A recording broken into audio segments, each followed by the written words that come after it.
we were talking about Nick's ban. I know you were banned, I think it was 2021 or something, and then Elon actually let you back on, or X let you back on after Elon took over. And then I think it was the same day you were banned again. And is there, like, do we know what you were actually banned for? Because I know doing research, I know you had a post where you said who controls the mind, and it was all these Jewish people in the media. And then you also were in a space where you said, yes, we love Hitler, bitch. Like, do we know which of those got you banned? Well, when I got unbanned, I was under the impression that the new principle was free speech. So I didn't say anything illegal, and they didn't tell me what I was banned for. But I only posted like 3 things. I posted the red media. I said I did my Twitter space. And that's funny, you think, you said you love Hitler. I love everyone. I love you. I love Destiny. I love everybody. But it's very different saying. But it's 2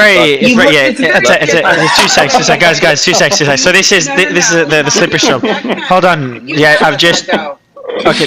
Yeah, I am speaking, so I'm not letting it go. But Nick, do you think so? First, a question, and we'll ask Elon that question on why you were banned, if you managed to drop by. But the question is. Do you think that particular statement, so obviously you can't compare loving Destiny to loving Hitler for obvious reasons, but do you think that's the statement that got you banned, or do you think it was something else? Nick Fuentes. And I hope you're not being rugging. Banned right. I don't know if he's rugging or his account just got banned again. I'm being honest. I think it would be funny. Can I say something real quick? Something that's really, go ahead, Destiny. Yeah, go ahead, Destiny. I wish that we had like better freedom of speech defenders. Like, listen, it's the United States of America. If you want to say you love Hitler, if you want to be anti-Semitic, you should be like allowed to say those things. I don't like it when people get banned for being anti-Semitic and then they say they weren't anti-Semitic, but then they also defend freedom of speech, but they won't say those things. It's ironic because all the people that talk about the Jew stuff are like the people who are the most scared to own the things that they've actually said. Like, it's the United States of America. If you want to be anti-Semitic or anti-Jew, you have the right to say that publicly. Like, there's no law against like saying that publicly. Like, champion. Hey, can I jump in now? My thing was glitching. Yeah, go ahead, Nick. I want to answer this. Yeah, so you're right. We cannot compare loving Hitler to loving Destiny. Destiny is far worse. I knew you were going to say that. I knew you were going to say that. Man, look, let's try to last more than 24 hours today. Come on, that's a good riff. No, you're right. But here's the thing. I think that in those cases, in those edge cases, yes, like we do have to permit people to say things that even everybody disagrees with. We have to permit people to say things that anybody would say, of course you shouldn't be able to say that. That's where it matters. The limits of free speech, that's where it becomes tested. We don't have free speech so that people can say, I like Burger King instead of Wendy's. No, we have free speech so that people can say things that are outrageous and question fundamental assumptions, like about Hitler, like about certain political myths, or how our political system is founded. And so when Destiny says, you don't own what you say, it's not about that. It's just about if you are able to discern the tone when someone is talking or what the meaning is. You look at a lot of the things I say, a statement like that is obviously said in a tongue-in-cheek. It's punchy, it's outrageous, it's intended to be. That's the obvious purpose. And all of a sudden when somebody who is like, and by the way, I should point out, while we're playing this game about, you said this, you said that, when I say something like I don't want to get banned, but when I say something like what I said a year ago that got me re-banned after I was reinstated, everybody looks at that and they rightly say it's outrageous, but there's a complete context denial. People hear that statement and they go, he said what? Ban. Because I'm a right-wing guy and I have all these views and I'm like a canceled American. He's got to go. Hang on. I'm making an important point. When Destiny says, I think that the Palestinians should be genocided, ha ha ha, nobody looks at that and says, he should be canceled. What an outrageous thing to say. Some people do, but he's on YouTube. He hangs out with Shapiro, Jordan Peterson. When I say something because I'm right-wing and it's outrageous, there's no charity. People pretend like they don't know what humor is. People pretend they don't know what rhetoric is. That's just who he is. He's an odious person. Get him out of here. And same goes for everyone here. Same thing happened to Tate. Similar things have happened to Elon. It's happened to Alex Jones. When left-wing people do or say things that are just as bad, just as racist or just as violent or whatever, it's always with them, oh, well, I'm sure he was joking. You know, Hassan Piker can say, we deserve 9/11. As far as I know, he's still on Twitch. I'm not. But what is materially different from saying America deserved 9/11? 3,000 souls, innocent, were killed.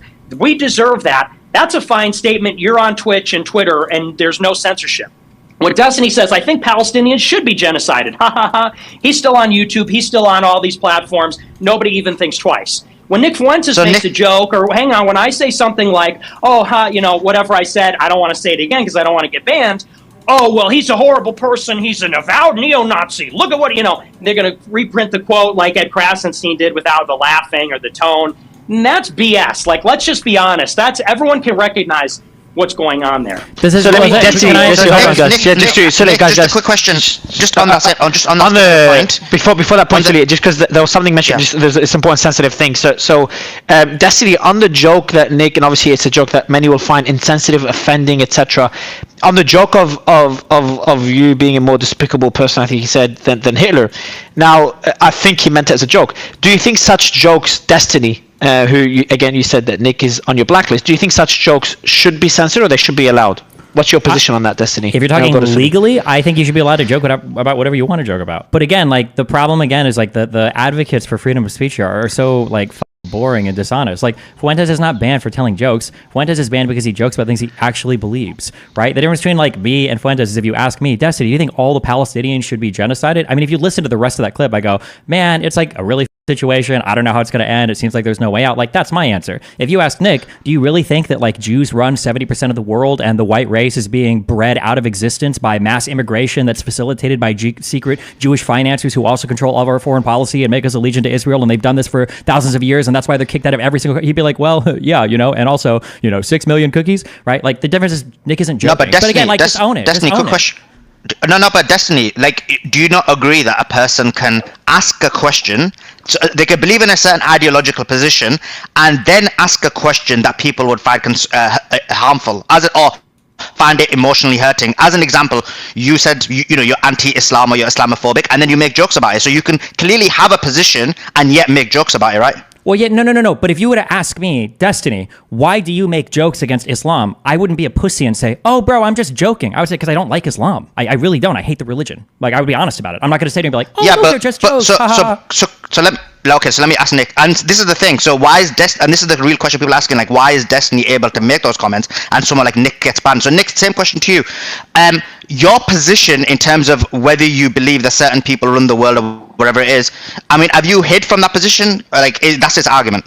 Absolutely not. No, but here's the difference. People are not saying, oh, you believe that Jews have disproportionate influence in media. I don't think anyone would even disagree with that. I don't even think Jews would disagree with that.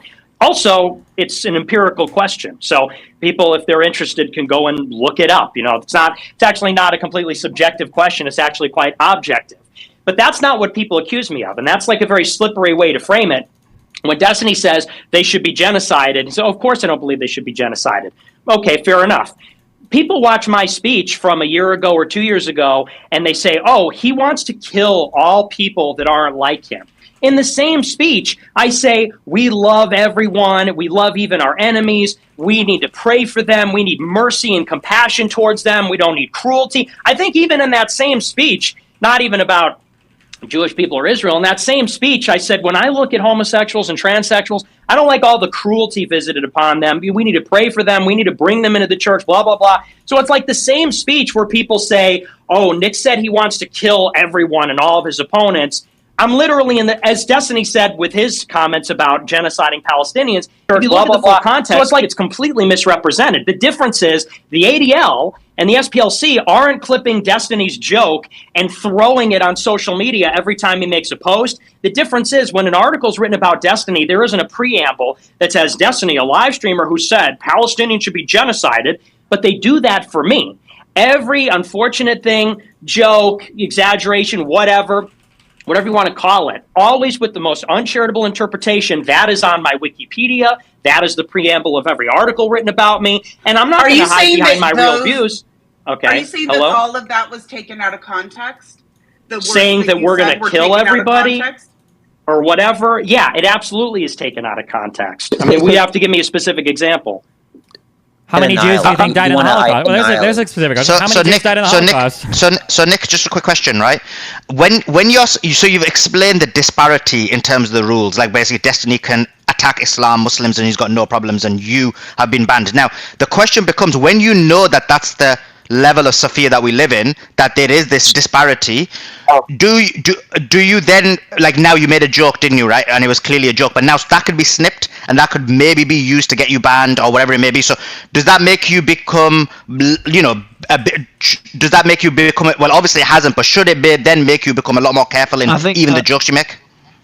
No, absolutely not. Because what I have learned, because I've been doing this for a little while now, longer than many people, what I've learned is it doesn't matter, actually, what you say or how carefully you say it. Keith Woods is on here. He just jumped on the space. This is a guy who, I mean, me and my followers, it's like an inside joke that his streams are so, they don't have any rhetoric. They don't have any, there's no jokes. It's very dry. It's all philosophy. This guy is like the most controlled, disciplined, and by controlled, I mean he has self-control, not like controlled op. I mean he's self-controlled, restrained, disciplined. And even when he got popular last year for the ban, he started the Ban the ADL campaign, hashtag, they dug up like a tweet from 2 years prior where he said something like, sarcastically, oh, I guess I'm a raging anti-Semite because blah, blah, blah. The ADL cut that, and now every time there's an article about Keith Woods, it says, self-avowed raging anti-Semite. One tweet from years ago said in an obviously, I mean, Keith knows the details, so he can reproduce the tweet, but it was so obviously, he wasn't saying, hey, it was obviously rhetorical, it was obviously sarcastic, so it doesn't matter. All the videos, all these dry videos about Platonism and, you know, video essays and articles about birth rates in a very measured academic way. He said one thing sarcastic one time. They dug in, found it. Some researcher reproduced it. Now he forever will be known as the self-avowed raging anti-Semite. So I've seen many things like that. So the question is, do you like self-censor and impose a chilling effect? And, you know, we can't be funny. We can't make jokes. We can't be rhetorical. We have to kind of go through this translator and be, as Tate said at the beginning, you neuter yourself. They want you neutered with the chilling effect from these free speech regulations. Or do you just kind of go out? I feel like I have filled up the room with such a cacophony. Like there's just like this ambient perception of me as this like vaguely horrible person. Now I can say whatever I want.